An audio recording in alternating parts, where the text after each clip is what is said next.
I'm so the girl in Mean Girls. It's like, Regina George cut the tits out of her tank top, so I did too.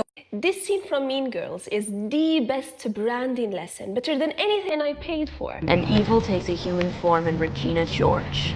Don't be fooled, because she may seem like your typical selfish, backstabbing, slut-faced hoe bag, but in reality, she is so much more than that. She's the queen bee, the star. Those other two are just her little workers. Regina George. How do I even begin to explain Regina George? In this video, I'm going to show you how to build your brand with AI. So if you're building your brand or rebranding or thinking about it or just starting something in your content creation, this video is for you. It all starts from the brand. So quick context, I'm Sukaina. I am building my female fitness equipment brand Flécha, my abaya brand Zirashi here in the UAE with my co-founder, and my personal brand from zero, in public, and I'm documenting everything. So I'm on a journey to find my people, my community. This is also a small channel. It will help me tremendously if you subscribe, press the like button. Let me know in the comments what you think, what you need help with, what you're building. And yeah, let's help each other up. Let's build each other up. Let's jump right into it.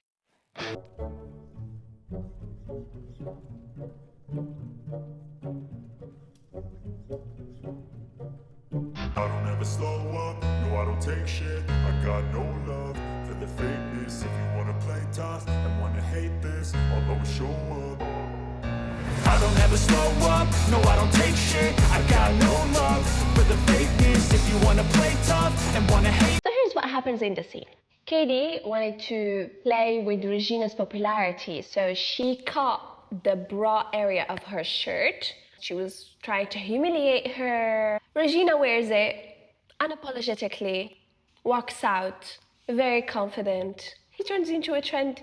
I think maybe it turned into a trend even in real life. Listen if you need a last-minute Halloween costume. I'm Regina George from Mean Girls, so all you need is a Regina, wait, I didn't mean for that to happen. To find out that everyone hates me, I don't care. Regina, please. Regina, stop! Do you know what everyone says about you? They say that you're a homeschooled jungle freak who's a less hot. And guess what? Every other girl in school the next day was wearing that cutout style. That cut or that shirt was not cool. But when Regina wore it, it became cool. Because Regina was cool. So it got paired with cool and with Regina. And everyone wants to be cool. So everyone started getting that style. And that is the entire lesson. That is what branding is. So Alex Hormozi calls this the pairing theory. So what is brand, right? Brand is the association we make between two things through an outcome. Fundamentally, it's teaching at scale. The idea is that branding is not what your product is, but it's what your product is associated with. Did they think that this was not going to look good on Regina George? And then everybody the next day came to school wearing this exact design. Like she was a trendsetter. No. Now the question is, okay, cool, that's easy. I understand what branding is. Association, pairing, got it, so good. What do I do? How do I do this? I can't afford to hire Kim Kardashian to build my brand. I can't afford to hire Regina George for a movie. Can't do that. Well, I guess the answer is, I wish, but since I can't afford it, I'll have to find alternatives. Plus, branding does not mean that, okay, Kim Kardashian is gonna make, maybe it'll help, but it is not done one time. It's consistency over time. It's consistently doing it over time. Now let's get to the what I'm doing part. There are three places where pairing or association happens. And you are doing already all three of those, either consciously or unconsciously. Those three levels are values, aesthetics, and people. So values is pairing yourself with what people believe about themselves when they buy from you or follow you. Aesthetics is the world that they enter when they buy from you or when they see your content. And people, who are you associated with? Who do you hang out with? Either verbally, visually, in real life. So this is what you need to build over time. And this is how you do it in a practical way, using AI. So for values, an example of that would be the type of content that you post.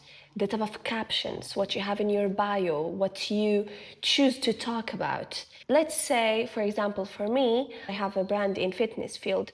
So instead of showing the product and showing like how the product moves, how it helps the body, maybe I should talk about never giving up. And whatever comes your way, you never give up.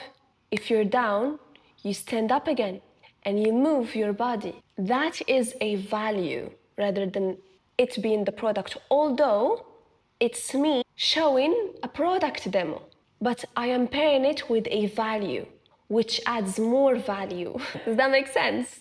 And have AI do it for you. List the values that you want to be associated with in your prompt and have AI tailor the content, the messaging, the bio, the words that you should use to help you do that. The level 2 is aesthetics, the world that someone enters when they see your content. For example, the timeless aesthetic world, like what we have in Chanel and Dior. And here I'm not talking about a color palette, because you can change your color palette over time. There's so many brands that each season is a different color palette. I'm talking about the world. So if your brand was a movie, what movie would it be? If my brand was a place, where would that place be? I've made a whole video where I was discussing creating the world while doing an AI advert. Go in and watching that video if you want to learn exactly how to create a world with AI. Today, it's kind of enigmatic because even the punchline number 5 is the answer. But to what? But it's up to you guys. Is, I think, incredibly good at telling a story and emotion between people without being wordy. There's a lot of sense of refusal in number 5. There's a sense of purity, but there's an incredible sense of intensity in the bottle and in simplicity. So I think it's more about simplicity than minimalism. There's a classicism, which a lot of people tell me, you know, Chanel is a bit too classic. I'm like, but we're classic. And actually it's brave. And she's fearless in that, seizing what, like, and I find that's very, very Chanel. So the world is the editing, is the visuals, is the text, the font, it's the background. Everything visual that can reinforce your world would be helpful. And if it's unique to you, no one else is doing it, it's even better. And repetition again.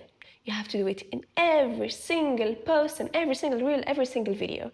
And the way you would use AI to do it is, in a prompt, explain the world that your brand belongs to. Let it give you the exact editing style, text style, font style, the color palette, and then replicate that on Hexfield and FreePic. This is if you want to do the content creation on AI. If you don't, and if you want to do it real life, then pick a camera and make sure that the color palette and the visuals match the instruction that Claude gave.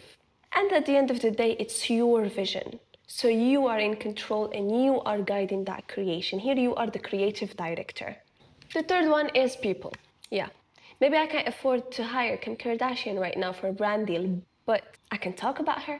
I can talk about Alex Hormozi and Leila Hormozi, from whom I learned so much in terms of business knowledge and starting a business. I have all of their books right there. Quoting people in your content matters. Every person you reference needs to match the brand that you're giving out. When it comes to your business testimonials, this is why Alex Hormozi says that at the very beginning, you want to give your product for free because you need as much people using it and trying it and giving you feedback. And if they like it, then good for you. You can sell it then. But at least now you can sell it with, 1,000 testimonials, or at least, 10, 20, 30 testimonials. And of course, we have UGC. This is something more that you pay for. You have collaborations with content creators if you're building your personal brand. And I would love to do a collaboration with someone. If you're interested, hit me up. Let's do it. The communities you show up in, the comments that you provide, the value that you provide, all of this counts. Also, who you physically appear next to. Just when it comes to a picture, just taking a picture. Just a video, just a couple of seconds. It matters. It counts. It's crazy when you learn this and then you remember like those videos where people would go so that they would meet the celebrity just for a quick video, just for that quick 1-2 second moments. and that they will catch it on camera and post it. Now I understand the effect of that on your branding. At the time, it'd be like, nah, that's silly. Why would I do that? No, do it. It works. It helps with your branding as long as it's the right person. So here's a checklist for people pairing. Who you reference verbally, who you show up next to physically, just for a couple of seconds, collabs if possible, and of course testimonials.